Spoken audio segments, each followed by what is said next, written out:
For those who don't know what A&R specifically is, could you go into a little bit of detail about it? Yes, I mean, A&R, it's one of them which it's probably the hardest thing to define with a lot of people that do it, because everyone sort of has a different way of seeing it. I mean, the way I see it is it's scouting out artists, this are music artists, and seeing if they fit your identity, your brand, and what you think is amazing, and helping them build that and helping them grow with you and with your label.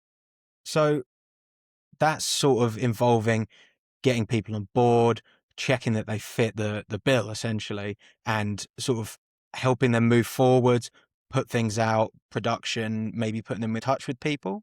Yeah, yeah. So a lot of it. I mean, the thing with music and A&R, it's a lot about the people you meet. It's a lot about the connections that you have, and yeah, and so it's making sure that people fit. So when you're A&R for a record label, it's making sure that they fit what your record label is looking at. So they may be a great artist, but they could be in a complete wrong genre to what your record label is looking at.